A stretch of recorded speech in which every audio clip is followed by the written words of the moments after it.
Добро вечер уште еднаш, овде од студиото на Еден ТВ. Вечерашен гостин во ова издание на Лица, со голема чест и задоволство, го најавувам Димче Мешковски. За мене и господинот Димче Мешковски, и еден од јунаците, би рекла, на кои што уште во детството им се радувавме секогаш кога ќе ги видиме и на малите екрани, и во театар. Добро вечер. Добро вечер. Добре дојдовте и во Македонија, ќе кажам. Со оглед на тоа дека, јас не знам колку публиката знае, мислам дека не знае, веќе 4-5 години не живеете овде. Точно. Пред се да ве поздравам, да ја поздравам оваа нова телевизија, која што за почеток јас веќе гледав неколку емисии и сум среќен што има еден нов профил, што има прекрасни емисии кои што се на ниво, мислам, и би било убаво да продолжите така и се подобро и подобро да функционират. Точно е дека дојдов од Лос Анџелес, точно, каде што живее мојата ќерка со внуката. Ние отидовме со сопругата таму, бидејќи имаше некои семејни проблеми. Меѓувремено таму малку се подразболев и така останавме подолго. Се подразболев, малку ќе го зборуваме и потоа, бидејќи тоа што имав прилика да го слушнам од вас во договарањето за ова интервју, навистина малку ме остави и без текст, и без коментар, и пред вас, и пред самата себе, затоа што кога раскажувате за тоа со што се борите од оваа здравствена слика што ја имате, навистина е за поздравување и за симнување капа, но ајде затоа потоа. Ако зборуваме малку прво за професионалните предизвици, она што е професионално минато, да, вие во пензија, но со повеќе од 6000 представи одиграни зад вас и многу проекти кои што се надвор од театарот, а кои што и тоа како го имаат обележано и вашиот живот и вашата кариера. Немате завршено глума. Немам. Дури не сте примени на академија. Да. Во Белград. Во Белград. Точно, и конкурирав негдека 66-та, 67 година. Завршив гимназија, се обидов конкурирам и претходно на аматерски смотри со театарот Кактус, во кој што работевме една ентузијастичка група, повеќе таму беше Владе Милчин, Унковски, Панчевски, Ќортошев покојни, многу уметници, Русомир Богдановски.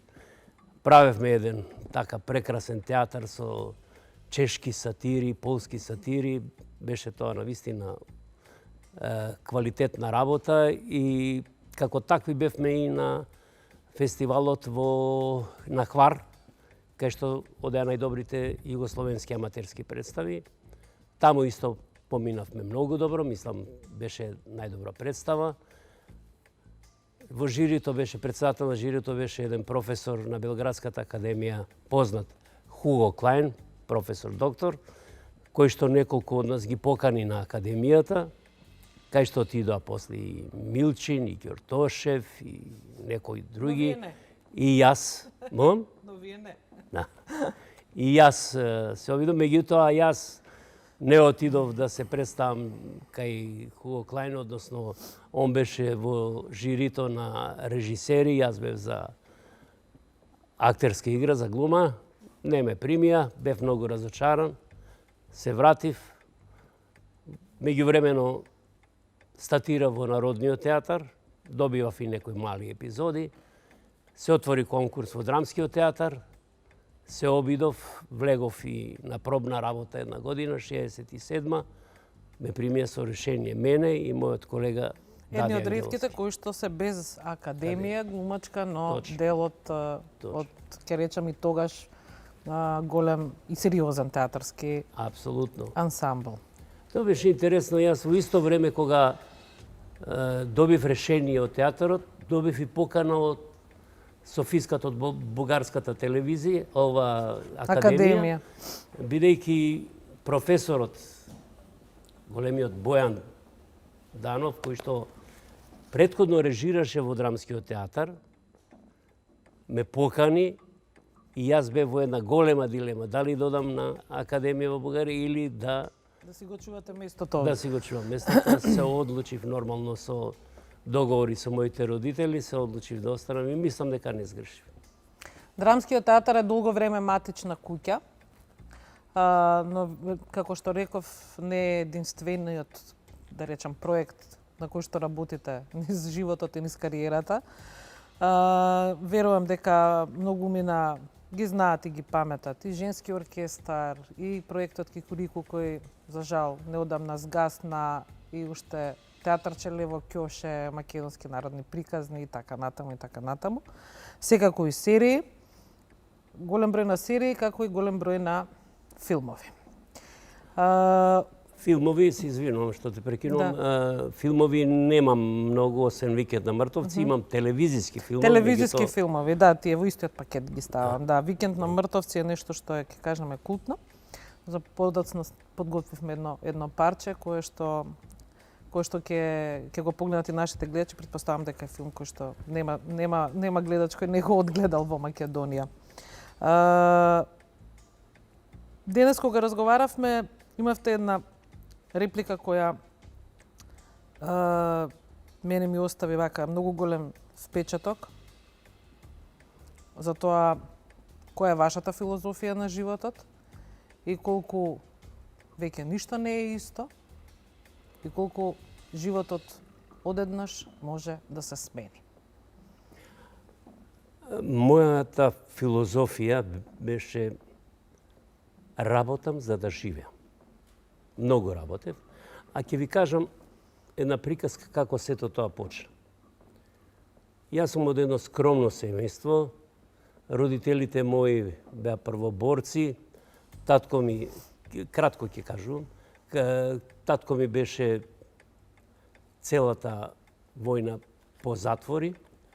Кога се ослободивме, 45-та, 48-та татко ми повторно беше на Голи оток. И морам да признам дека тоа беа едни тешки времиња. Кога се врати татко ми од Голи оток, беше 2 години на Голи оток, тешко наоѓаше работа и ние живеевме многу тешко и јас многу сакав сладки работи. Многу сакав чоколада, многу сакав, а сето тоа немавме можност да имаме доволно. И на свој 12 години се отворија тогаш првпат самопослугите во Скопје. И јас, да ви кажам искрено, украдов едно чоколадце животинско царство во самопослуга. Се обидов да го скријам. Ме фатија во самопослугата. Викнаа и полиција, ме затворија во една соба. Дојде полицаецот, бев изузетно збунет и уплашен. Детиште. Ништо посебно, ме пуштија, не знам како беше сето тоа, меѓутоа јас се уплашив да се вратам дома. Татко беше прачено, беше многу строг, посебно кога дојде од Голи оток. И јас решив да бегам од дома и отидов сам по пруга, затоа што не знаев каде да одам. Викам, ќе одам по пругата. Од Скопје излегов на кај Зелениково. Спиев по пат, стигнав после ден и пол во Зелениково. Зелениково заспав на железничката станица. Помина, ова многу добро се сеќам за тоа вака го кажувам. Како вчера да било. Тојде некоја жена тука се најде. Што е дете, што ти се случило? И ја само пуштив солзи и ја кажав целата приказна. И она ме замоли, ќе мораш да се вратиш дома, јас ќе те наместам во возот, ќе одиш со воз. Твоите родители сега се исплашени за тебе. Не треба да ти да се плашиш, него треба да се вратиш, домот твој те чека. Така едно убаво родителско убедување. И јас навистина се качив, малку заобиколував околу куќата, живеевме во Црниче, и гледам кај нас се точкаат луѓе и носат, така обичај беше да донесат нешто, демек детево готово го нема. И нормално сега ме дочека, немаше никакви проблеми, напротив, плачат сите, жалостно. И јас тогаш си реков, од утре јас почнувам да работам и нема Никогаш повеќе да или да украдам или да земам нешто, него ќе си го заработам тоа што го сакам, и чоколадото и кашкавалот кој што многу го сакам. И јас од тогаш почнав да работам. Како? Прво, бидејќи бевме во мало кое што има природа голема, таму немаше населба голема, имаше вртипоп, се собираше и се продаваше во некои наши фабрики во Вардар, експорт, импорт. Па со другите деца одевме, чистевме патлиџани, се правеше конзерви, исто така и почнав да работам. Подоцна и во гимназија работев. Дури работев и како актер по аматерските секции, имаше во работнички дом доле, како клуб, како бар, јас на врата таму, уште, значи, во гимназиските денови, така да почнав и реков, ќе работам, ама и ќе живеам. Тоа беше мојата девиза и јас така почнав. Значи, верувајте дека прифаќав улоги секакви, ништо не ми беше, ни страм, ни страв, ништо. Сум играл од Дедо Мраз до различни херои, да речеме до тие хумористични настапи што јас прв ги почнав. Како стендап, мислам прво сам, па со Катерина Крстева, па со Дади, па после се приклучија Гоце Ванчо и другите актери, па направивме Хихирику. И така беше тоа еден континуиран процес во кој што јас навистина до максимум си работев, но верувам дека и живеев како што сакам. Работам за да Мојата живеам. инвестиција беше во децата, тоа го направив. И сега сум среќен и сопруг и родител. И кога ме прашавте за, ако може да дополнам, кога ме прашавте за сето ова и со здравиево и со сето ова, ја гледав само во сонцето, а ги заборавав бурите. Ова е од Куело една мисла која што ја изговара Мата Хари во неговите романи. Да, и тоа го спомнавте, за како е да гледаш во сонцето, да забораваш на бурите. Една епизода која е многу значајна сепак за вашата кариера и за тоа како вашата кариера завршува на некој начин во драмски, иако трае и после оваа случка, е секако вашето заминување од драмски, но многу пред вашето официјално пензионирање. Да. Сега работите во еден колектив во кој што велите дека сте во колективот во времето нели на комунизмот и партиски активисти, на чело на комитети и така натаму, некако како било Димче секогаш да биде председател, ако може, секогаш секретар на партија. Секретар на партија, нели секогаш нов мандат. Се менуваат времињата, се случува почетокот на 2000-тите години, кога вие решавате да го напуштите драмскиот театар, вашата матична куќа од секогаш. За да дојдеме до овој момент, морам да ви кажам дека во тој театар, мислам, често се спомнува, но во тој театар имаше прав театарски живот до максимум. Значи, со сите случувања, со представи квалитетни, со масовна посета на публиката, со неверојатна компактност, со неверојатно дружење меѓу актерите, воопшто меѓу целиот колектив, и сценските работници, и техниката, и администрацијата беа со нас. Така се живееше во тоа време што сега некои го плукаат. Јас се согласувам дека имаше грешки. Но вака како што е сега, вакви поделби, немаше. Се живееше прекрасно. Само еден пример ќе ви дадам. Бевме со диво месо на Стерино позори. Ги собравме сите награди. Се враќаме назад со автобус, нормално, пред Белви, не чекаат сите што се вработени во театар, што не учествуваат во представата, со цвеќиња, со бомбонери и со музика. На влезот од Скопје. На влезот од Бел, значи Не во на театарот, туку аутопатот. на влез, да. На аутопатот, тоа беше таква радост. Значи, тоа било заеднички, тоа се чувствувало, тоа единство, тоа сакањето.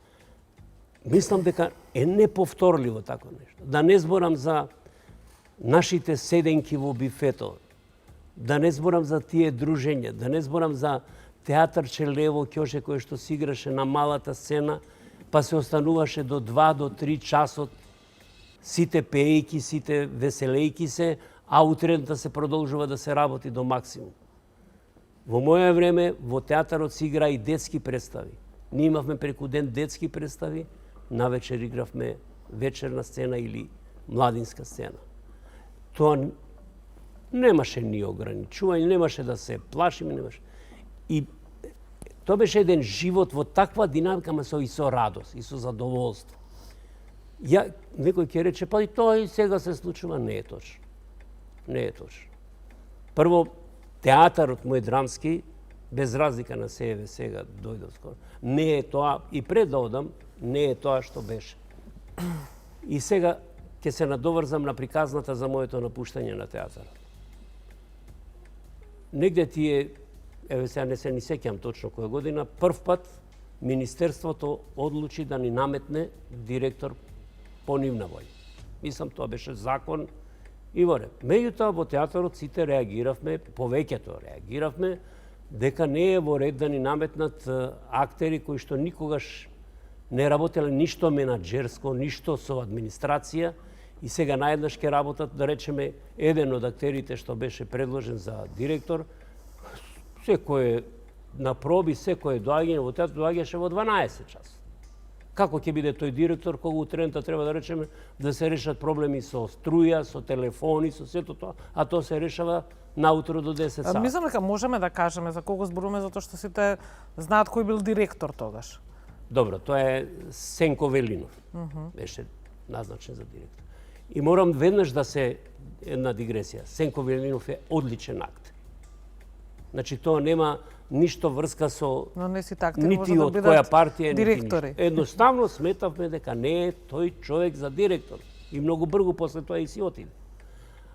И сега се свика состанок на колективот, повеќето беа да се реагира, да се оди кај министерката. Направивме една комисија, бевме јас, Коленгеловски, Сабина, Ерула, и отидовме кај Ганка тогаш. Ганка не прими одлично, мислам, немаше никакви проблеми. Рече, вас ве почитувам, ве ценам, затоа ве примив. Ве примив, но ништо тука не може да се реши, тоа е одлука на министерство. Вие сте наша институција, нема вие што да кажете и како, а вие сте толку добар театар, што нема потреба Кој да ви биде директор, ќе преживеете. кој да биде преживеет. И ништо, се вратиме, меѓутоа така настанаа некои дијалози, да не речам кавги, немаше баш прави кавги, но дијалози по вестници, по новини, и јас решив да си дадам оставка. Отказ. Како ја дадов оставката, денеска ја давам у 2 часот, утрената сабајлето го добив решењето, без никаков збор, без никој нешто да рече. И добро, ја го прифатив тоа, си отидов дома, после неколку дена, вториот директор Бранко Ѓорчев ми се јавува, Димче, можеш ли да доеш до театар? Да, викам, ќе дојдам. А знаев зашто ме бара? Затоа што јас си дадов оставка, станав како слободен уметник. Но заборавија дека Заборавија дека имам представи на репертоар. на репертоарот, и тоа неколку представи, меѓу кои беше и Солунски патрди, па имаше една представа Ладалоп, имаше неколку представи, сега не се сеќам точно. Важно играв 5 представи и абе, вика, Димче, па ти представи има, што да правиме? Па викам, добро што се сетивте, добро. Викам, сега, како и сите надворешни, ќе работам за На хонорар. проект, така е. Нормално, бидејќи ова мој театар, си го чувствувам, нема да барам некоја цена која што е огромна и која што Не може да ја проблем да ми поднесе, направи. да. Сакам, и тоа ќе ви кажам искрено, 3000 денари за главна улога и 2000 за епизод. И јас така си продолжив да работам. Мислам, си имав соработка пак и со режисери и со се. Па си отворив и школа. Таа школа ја отворив во општина Карпуш, тогаш Стефче Акимовски беше градоначалник. Он изрази желба да соработуваме, што јас на драго срце ја прифатив, работевме и направивме одлична школа, која што траеше школска година. На крајот на годината се спрема представа, која што е и како испитна. Општината делеше дипломи. Представата се правеше скоро професионално, значи со сцена, со сценографија, со музика. Да, тоа сигурно ве исполнувало максимално. Не беше лесно, морам да кажам, затоа што работите со деца кои што мора и да учат, имаат и други проблеми. Така, ова име само и не го знаат, мислам, не ја знаат. Една од оние попладневни активности која меѓутоа јас работев релаксирано, доста релаксирано, така да немав проблеми. Децата сите сакаат да. Дури втората година малку се изненади тогаш градоначалникот, вика што е ова, цела школа сака да биде кај тебе. 150 деца, ја не можев да ги селектирам. Мислам, одлично се работеше. Одличен проект било како и да е. Но само да ве вратам назад. Да? После толку години поминати во драмскиот театар и се случува тоа што се случува, нели? Ви носат директор за кој сметате дека нема капацитет за да биде директор, иако нели неговите актерски способности никој не ги оспорува. И тоа ви е причина да го напуштите театарот. Нели е тоа или ви беше, не ви беше, не знам, поразително да го напуштите театарот од таа причина? Знаете што? Како да ви кажам? Од една страна да, од друга не, затоа што на некој начин јас пак си се вратив во театар. Значи, веќе после неколку дена. Да, но вие заминувате од нешто што ви е дома, нели? И потоа доаѓате како гостин во истата дома. Знаете што? Јас толку бев сигурен во себе дека ќе можам да си работам пак и дека ќе немам никакви проблеми и како слободен уметник. Освен се разбира, ми се јавија здравствени проблеми кои што се пореметија. И тогаш морав да отидам во инвалидска пензија. Имав право на тоа и ми се измести се. Меѓутоа јас и понатаму почнав да играм во представи кои што режисери и морам да кажам, без разлика на сето тоа, директорите не ја спрачуваа мојата соработка, иако можеа тоа да го направат. Значи, зборувам за Бранко Ѓорчев, затоа што Сенко си отиде. Бранко Ѓорчев продолжи да ме ангажира. Значи, да бидам објективен до крај. Знаете што е, оваа политика малку ги измести сите норми, сите сваќања. Јас немам таков однос. Си имам свој став. Но кај мене не постои омраза. Спомнав нешто во врска со тоа. И тоа стално го потенцирам. Не постои омраза ако се има различно мислење. Но заради различното мислење, мој колега да ме нарече предавник, тоа не. 70 години обстојувам без да направам некој предавнички грев, некој да ме нарече предавник затоа што мислам дека може подобро да се живее во Македонија на овој начин со кој ве нарече предавник? Не, мене никој директно не ме нарече. Тоа сакав да го кажам. Воопшто, во принцип, да. едни се патриоти, други се предавници. И јас и тие што се патриоти и тие ги сакам, верувајте дека можам да жалам некого ако направи грешка, ама да мразам или да го наречам предавник или да го наречам лажен патриот. Не. Како рековте, никого не мразам, повеќе ги жалам. Да. За жал тоа што се случи со вашите колеги, со некои ваши колеги, кога политиката замеша прсти и во театарот, и во глумачката фела, и во извлекувањето на некои ликови на површина во име на некаква кауза или некаква борба. Тоа се работи кои што може би овде не ги доживувавте затоа што физички не бевте во Македонија, но од Лос Анџелес следите се и гледате кој каде и јас што морам да кажам дека прави. се извинувам, ги доживав многу пострашно. Уште пострашно затоа што сте подалеку. Не можев да верувам дека така ќе се поделуваме и дури и во театар. Мислам, тоа за мене е нешто нејасно, необјаснливо, не знам зошто. Знаете, луѓе што го знаат Шекспир, што го знаат Брехт, што го работат Брехт, кај што се анализираат текстови, каде што се работи, или не знам, Булгаков, Јонеско, Солженицин, да не редам, или нашиве Дуковски, големиот наш автор на Диво месо, Горан Стефановски. Па ние имаме прекрасни автори кои што пишуваат за животот, за душата, за нашите чувства, за колку треба да се почитуваме во сето тоа што го работиме, што го играме ние. Ние го губиме и интелектуалното во нас вака настапувајќи.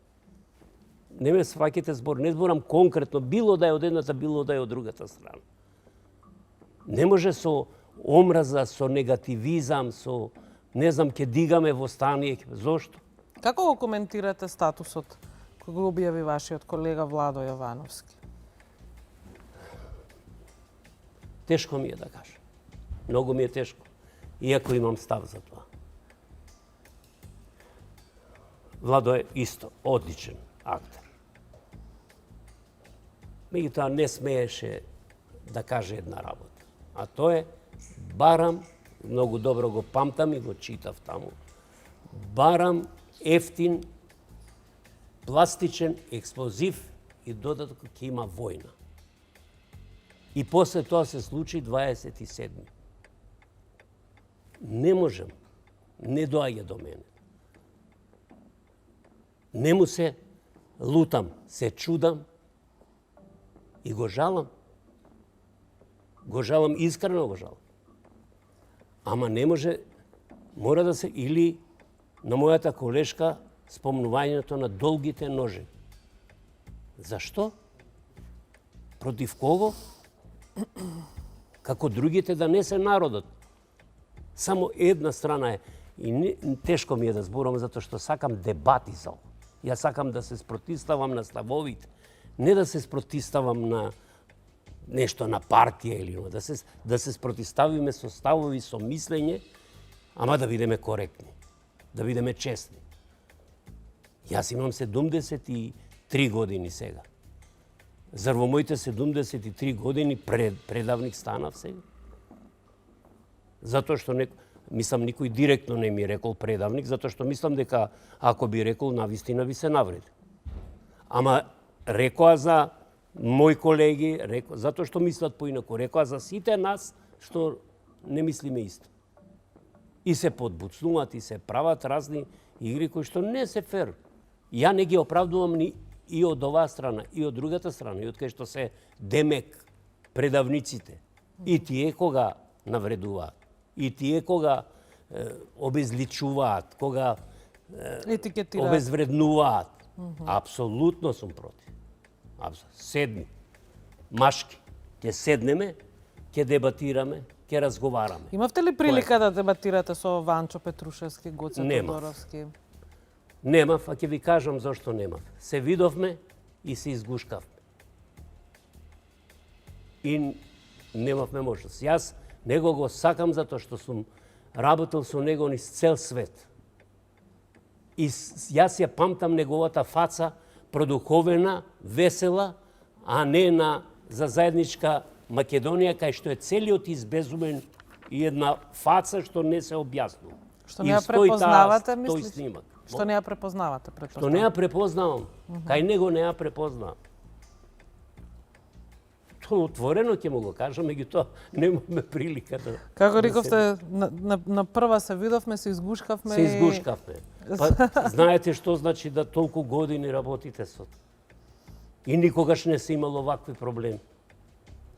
Дали тоа значи дека сите можеби понекогаш се лажеме кога мислиме дека некого познаваме доволно добро? Веројатно. Веројатно. Секогаш треба да имаме резерва. Јас знам дека не, затоа што такви чувства имам, ја немам омраза. Јас знам дека не ги познавам добро луѓето. Мислам дека сите сме позитивни, сите се сакаме. И тоа ми е мене многу туѓо, мислам, такво однесување. Посебно велам за актерите. Тоа се јавни личности кои што многу допринесуваат да се чуе нивниот глас или гласот на политичката партија. И нема да учествувам во такви игри. Мислам, добро, сега не ми овозможува ни моето здраве. Не ни сакам, јас сакам само да одиме напред, да одиме искрено кон Европа. Затоа што се што се случува околу у нас, јас сега кога дојдов од Лос Анџелес гледам, нешто не се изменило, него е полошо од претходно. Замислете, влегувам во болница, во државна болница, со кола, едно 40 минути се влегува сам. Да излезете сати 40 минути, затоа што има само еден излез во државната болница, кој што работи. Место да го платите паркингот. Па сега ве молам, а има неколку кои што може да се отворат. Па таа логика да се мачи народот кој што таму има проблеми со болести, со се чуда. Инако да ви кажам искрено, ја доста зборувам и ќе прекинам уште малку. Значи на дијализа сум во Центарот за дијализа на 8 септември. Морам да ви кажам дека прекрасно се чувствувам, дека екипата што работи е неверојатно солидна, дека тој центар е светски за дијализа, дека луѓето што работат, сите од сестрите до докторите се со таква љубов работат, со таков оптимизам што како да не си во болница. Добро, веројатно имате среќа да бидете во едно од ретките Ама места немојте да што... мислите, да не сватите дека тоа заради мене е така. Не. Не, јас го гледав тоа. Не велиме дека нема такво место и дека не постои во нашиот здравствен систем. Еве сте имале среќа да биде... Јас знам дека не е така, знам дека има. Меѓутоа морам да кажам дека ние имаме одлични доктори. Мене ме лечеле прво тука доктори. Имам операции тука направено кај познати квалитетни доктори. Кај Серафимовски имам оперирано колк. Кај Василевски имам оперирано хранопроводник, фантастичен човек. Кај Спировски имам имате искуство, паратироида. Така Тоа се прекрасни луѓе, тоа се вредни луѓе, работат. Не знам кого да спомнам, имам премногу, за Жан Митрев ми бајпас ми правиш, 4 бајпаса. Тоа го споменавме на почетокот, многу диагнози, операции, како велите, кои ќе ви кажат дека нешто треба да оперирате, за вас е тоа... Да, кога треба да дојдам, во колку саат, тоа... После толку операции на разни делови од вашето тело, тоа вас ви станува нормално. Но само уште малку да се вратиме во тоа што политиката вмешува прсти во театарот, го кажавте вашиот став за колегите. Долги години партиски секретар. Да. Можевте да станете политичар? Можев, меѓутоа не сакам. Искрено можев, бидејќи често соработува заради тие пусти административни материјали кои што беа со купови се носат во општината, па се разгледува, па се донесуваат одлуки, сето тоа мене, тоа не е во мојата душа, не можев тоа да го работам и да бидам... Тогаш се сеќавам беше Стиков секретар на општината, не Младиов Стиков, не е помладиот, беше во телевизија, главен уредник, мислам. И баш инсистираше, не викам, нема потреба. Ја во театарот, заради тоа што театарот инсистираат моите колеги, ајде, на неколку мандата преодни, нели, 2 години, па следните 2 години е друг, па пак ја. Така да немавме некоја, како да ви кажам, специјална некоја активност, работа. Нешто посебно да се партиски да се... Добро, ама ви стоеше тоа така, нели, како... Ами стоеше, јас... Партиски... Па и после тоа бев ја во разни управни одбори на театарот и во театарски совет, мислам, во тоа председател на колективот, не знам што Имало све. материјал, да. Имаш, така, меѓутоа тоа го правевме така некако. Имаше и задоволство во сето, јас пак ќе речам. Таа радост што ја носевме сите, и овие сега што размислуваат, поинаку, мислам, што е нормално да се размислува поинаку, сите ние живеевме како едно семејство. Буквално како едно семејство. Јас не одев дома на ручек. имаше близу самопослуга драмски театар. Тогаш купувавме, јадевме во театарот, затоа што после тоа имаш пак или проба или представа. Други времења, други луѓе. Да. Тоа што е останато зад вас како снимен материјал, како театарска представа и така натаму, има многу. Ви кажав денес дека репликите од Викенд на мртовци се и тоа како живи. Предпоставувам и верувам меѓу секоја нова генерација која, нели, и малку разбира што сака филмот да каже и какви реплики носи со себе, особено ликот на Тасе, нели, легендарниот лик ваш. Филмот го има на YouTube, нели, кој сака може да го одгледа. Ние како телевизија многу се боревме да најдеме кој е собственик на правата на тој филм, за да можеме да го емитуваме на нашиот екран, но не успеавме се уште да добиеме таа информација. Но затоа сега како мала пауза, нели, да се одмориме некаде на повеќе од половина од емисијата, имаме неколку реплики од Викенд на мртовци, каде што Тасе, односно господин Димче Мешковски е маестрален како и секогаш. И велев да си се лекува дома. Што е? Дојдат!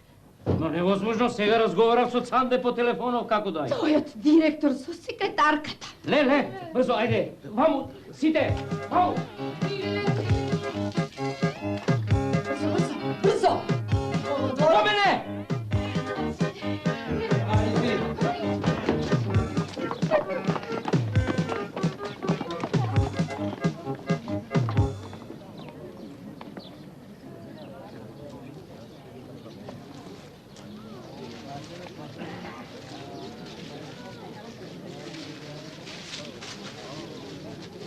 Нека je вечна. Славај. Славај.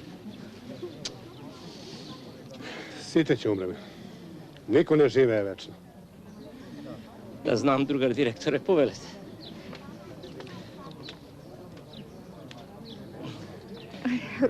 Сите ќе умрете. Некој после, некој сега. Никој не живе вечно. Знам, сега ми кажа директорот, повелете. Од што умре другарка Тамара. Ката. Од ништо. Ништо. Нешто со срцето, а друго се здраво. Докторот вели, не бојте се на нервна база. Додека е жива, ќе ја служи срцето, а после не е важно. Само нека не гледа телевизија. Јас без телевизија не можам да живеам. И Ката исто не... И Ката не можеше. И се влоши ситуацијата и моравме да експедираме во болница. Во Скопје. Не, овде. Умре овде. Не, во Скопје. Фино. Ово е прв пат?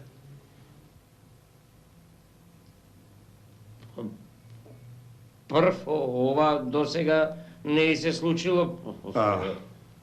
Има луѓе по 3 пати. Умира? Ги удира па ништо.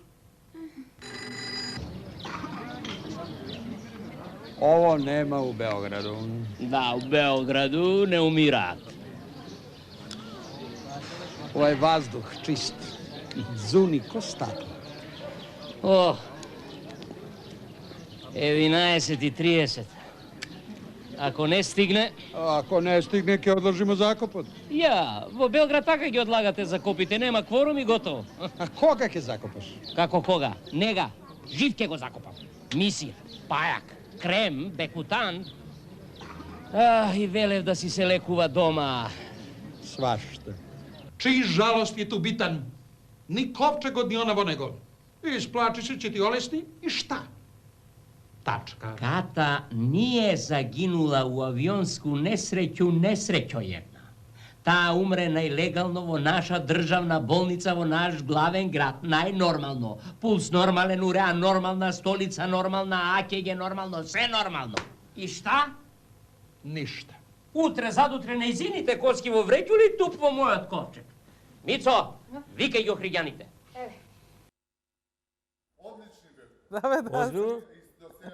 Да, одлично. Тоа се репликите од... Боки, ќе се видиме ли ние ве малку? Одиме во живо, господине. Некогаш. Господине Мешковски, во живо сме.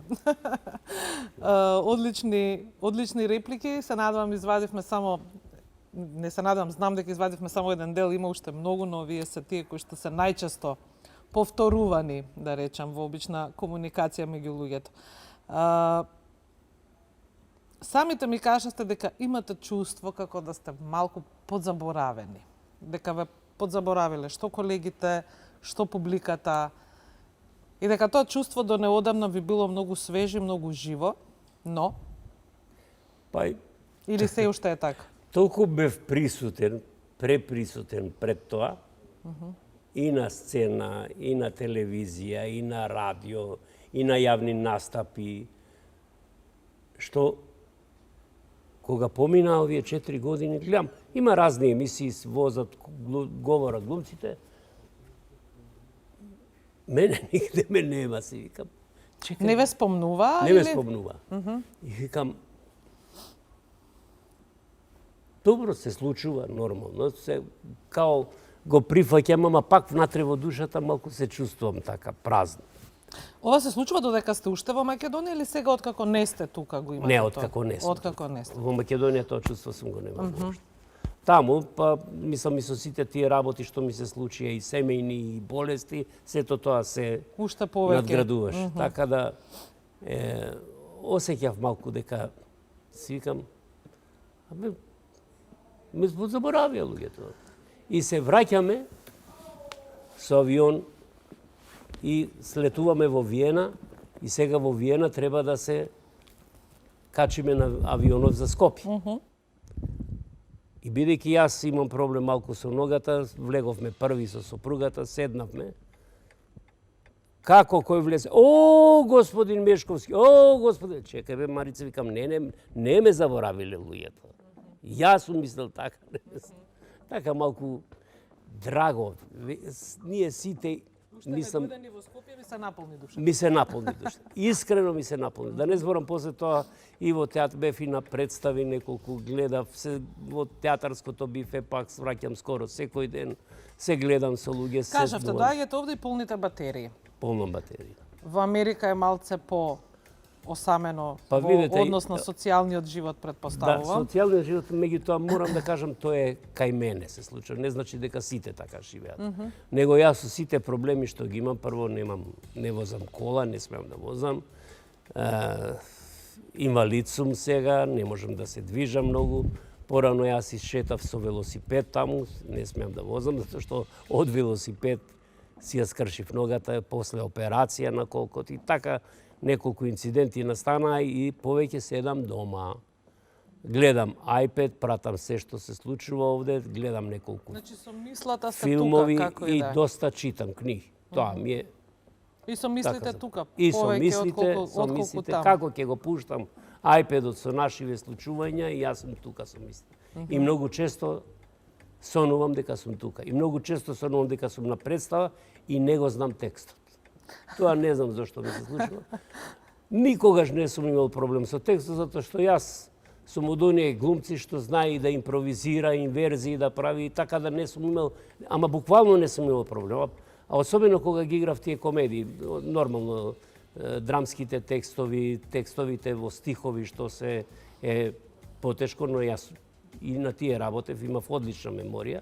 Сега морам да забележам дека не ми е исто со меморијата. И сакам да кажам дека сето тоа влијаеше да јас бидам така малку пасивен, но не губев оптимизам. Не губев. И ќе дојдете овде и денот се сведува на Овде шетање. Овде шетање, сакам да гледам представи, одма веќе гледав 2 представи, гледав партија Реми со Джокица кој што исто се пензионираше и со Маја Вековиќ, гледав гостување на Ацо Поповски. И постојано со луѓе и постојано со натаму, луѓе во наваму. театарот сум. Често одам.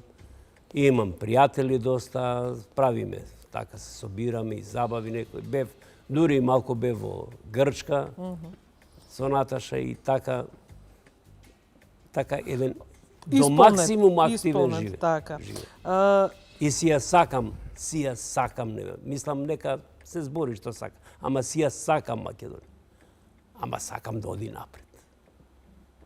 Сакам да биде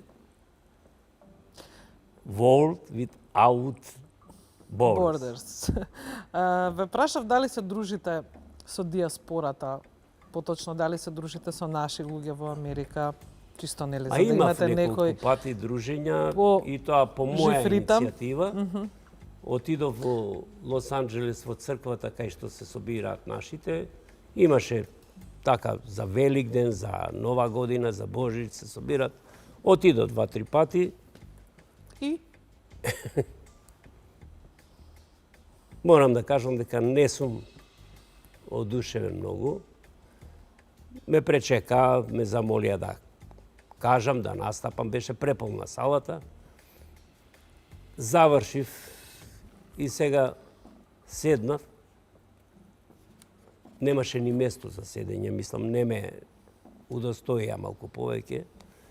И покрај тоа што прекрасно помина мојот настап таму,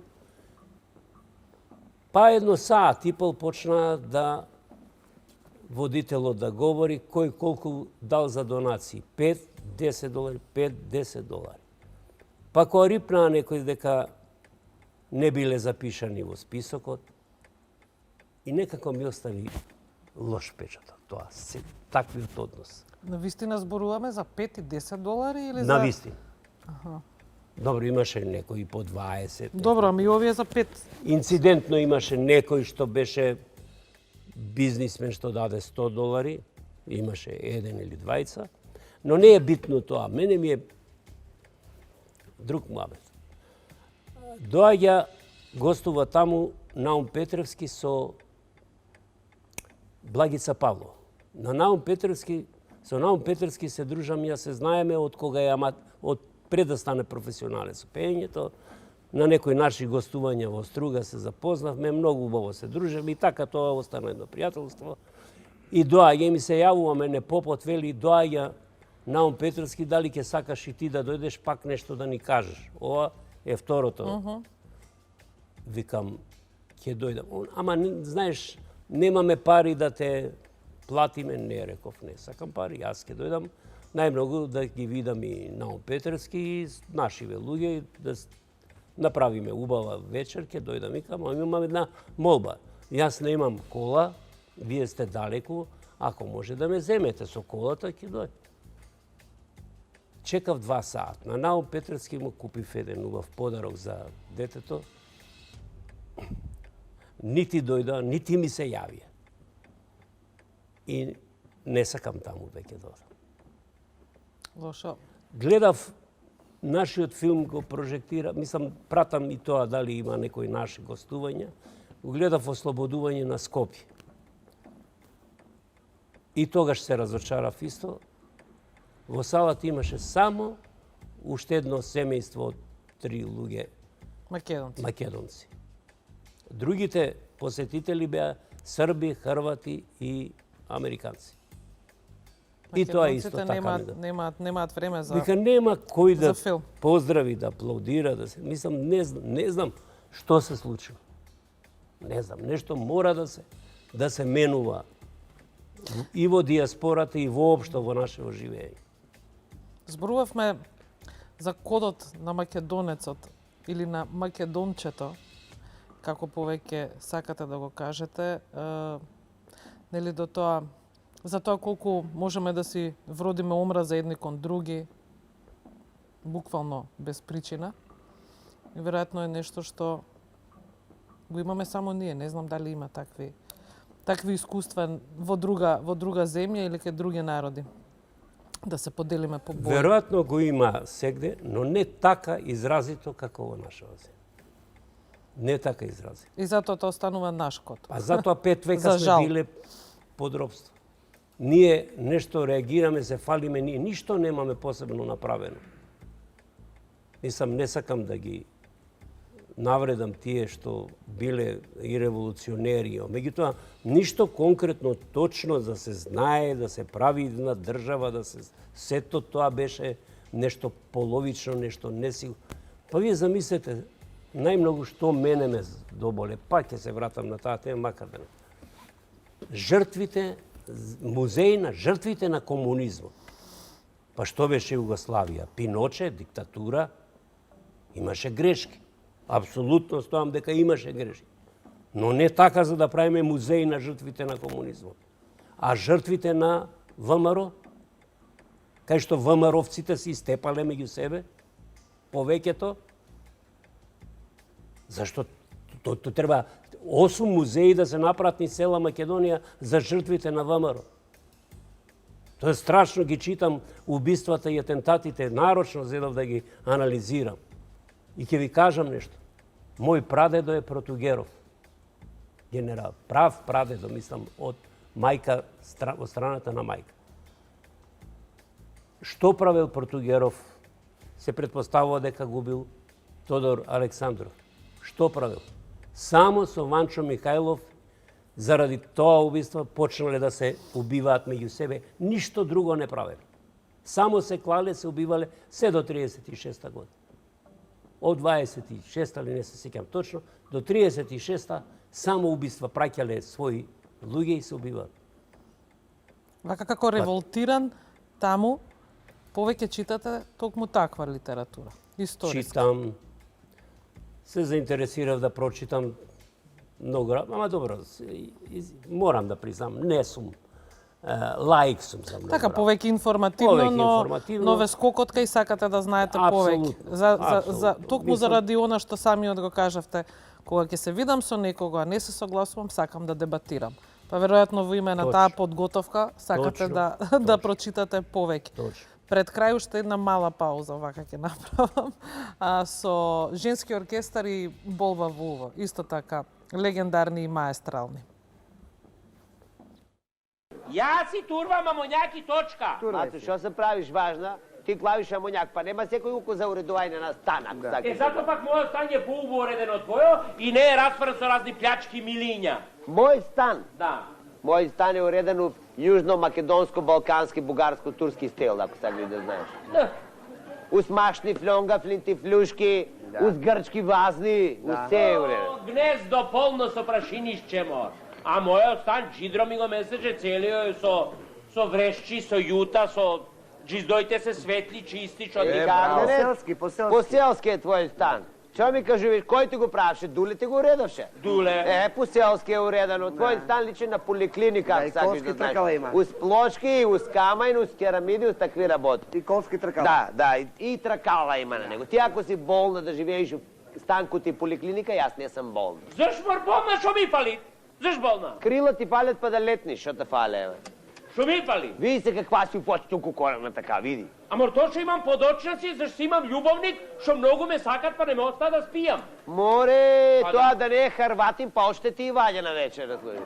Мор ти не знаеш, значи тоа не си видела мъж со очи. А освен тоа, твоите очи пулет на една страна, вака пулет. Е вака. Колешки! Она на мене ми префрлеве за мојата физикална мана. Моите очи... Што? Моите очи са моја лична ствар. Ако сакаш да знаеш, моите очи имат историско значење. Е, толку се стари за никаде историја се стана.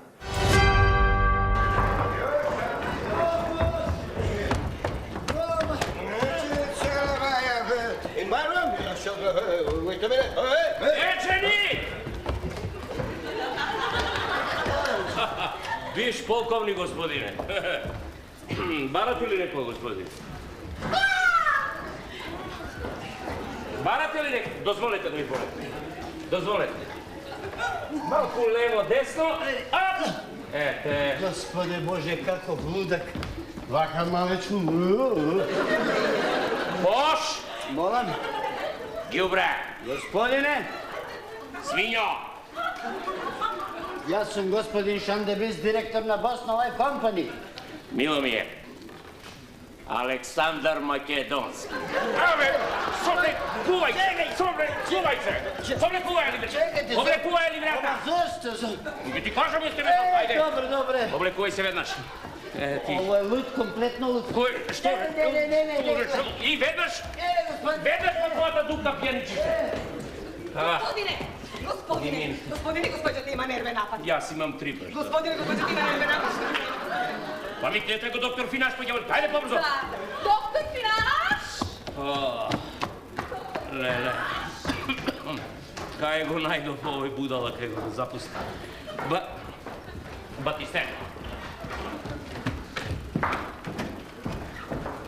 Слушај, Батисте. Батисте. Што правиш, по ѓаволите?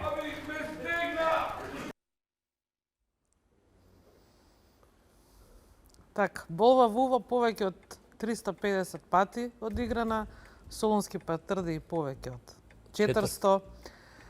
И овде некаде пропуштаме еден исто така важен дел од вашиот актерски живот, а тоа е Кикирику. Кикирику 40 години дело тој ансамбл.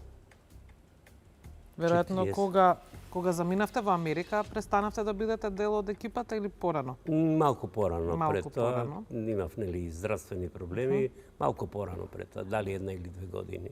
Како го доживеавте, веројатно повторно бевте во прилика да читате дека тоа престана да живее? Па гледав се појавува Джокица, Чоре и некои други од колеги, дали Гоце беше или Иванчо. Револтирано говореа за тоа на неколку телевизии и навистина ми беше многу чудно. Воопшто не бил информиран Карадак дека го кинуваат проектот. Го кинаа проектот. И така, да ви кажам, јас сум од самиот почеток во Кикирику. Значи не беше ни Кикирику, тогаш беше најнеслушана емисија. Дури ни Карадак не беше дојден уште во таа емисија, водеше еден режисер. Сега зборуваме 40 години навистина без пауза, секоја недела бевте во етерот? Не, имаше по некоја пауза, инцидентно, не знам, заради одредени проблеми, но во секој случај континуирано 40 години, точно. Јас се сеќавам како дете, недела наутро, прозори и врати отворени во сите станови и од секаде од радио трештеше Кикирику. И тоа ми беше многу драго. Во Охрид шеталиштето го знаете, плочникот.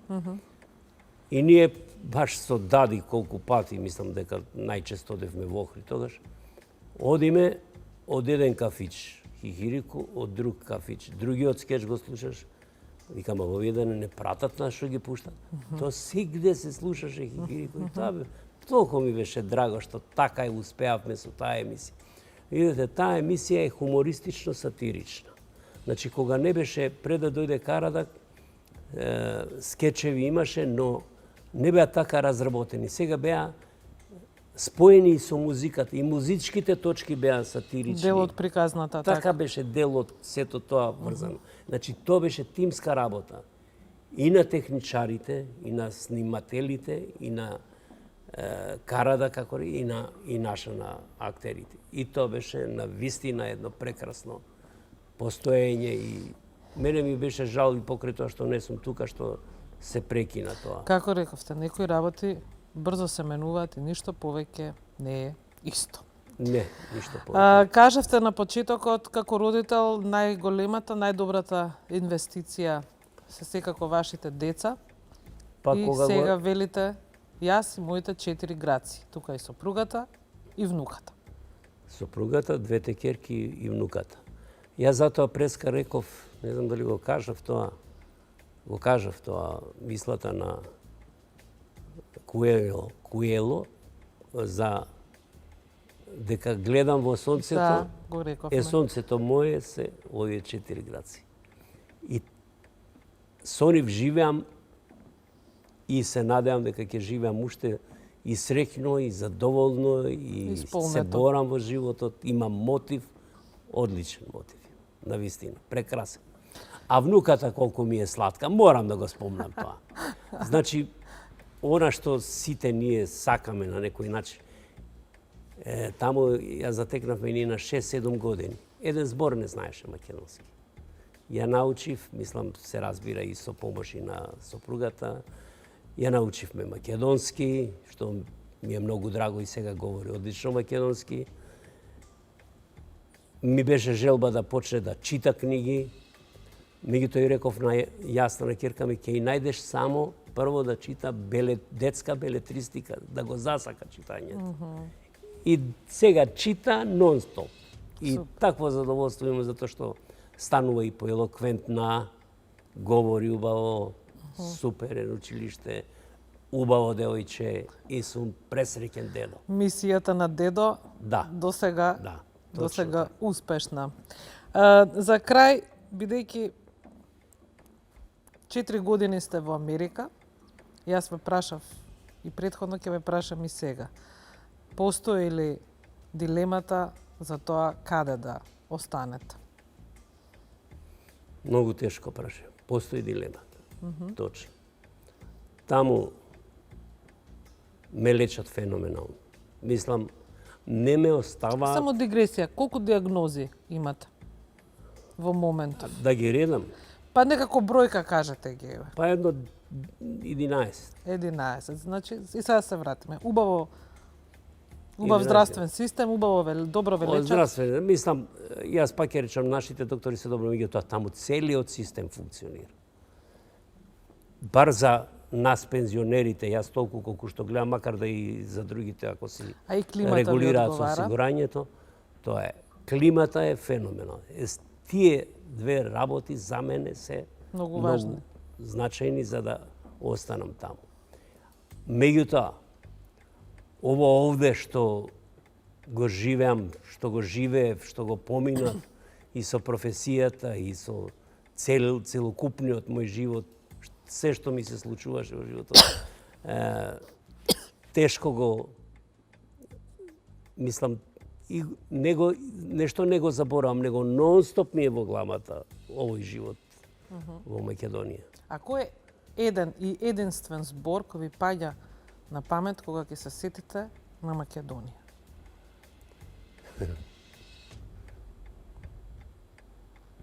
Ми паѓа на памет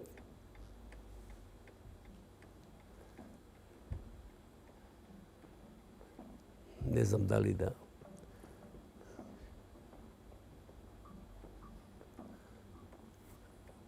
па ќе речем малку изгледа фраза, не. Македонија е единство. Македонија во единство. Нека звучи како фраза, ама сакам да го кажам тоа. Да бидеме да се согласуваме во основните работи, најбитните работи за екзистирање И дека треба да одиме и за напред. среќа и за живот поубав. И дека треба да се оди напред. Не да се враќаме. Историјата е таја, ја имаме, богата, каква, ваква, таква, но напред, напред, напред. За нашите деца, за нашите внуци, за иднината, за сето тоа треба да се мисли малку повеќе. Да биде уште подобро, така. Господине Мишковски, јас ќе ви се заблагодарам бескрајно што издвоивте време да се појавите и на телевизија и да го дадете ова интервју. Кратко ќе бидете овде, кратко сте овде, пребукирани со обврски, каде попрво да се стигне. Ете, најдовме време и за ова интервју. Ќе ве поздравам, ќе ги поздравам сите ваши домашни, нели? Благодарам. Овие сонциња и грации што ги зборувавме и ќе ви посакам многу брзо повторно да дојдете во ова Македонија единствена, како што ја кажам. Јас се ќе гледам или почесто да доаѓам или сосема да дојдам ако се е во ред со здравјето, може и да се случи да се вратам многу брзо. Ајде, дај Боже. Немам јас Добро е некој да бидете ограничување. таму каде што сте Да, среќен, како да, е да. Ви да, благодарам баш уште еднаш. Ви благодарам и вам на поканата. Прекрасно се чувствувам. Ви благодарам уште еднаш. Вам ви благодарам за вниманието и се гледаме повторно за 7 дена. До тогаш довидување.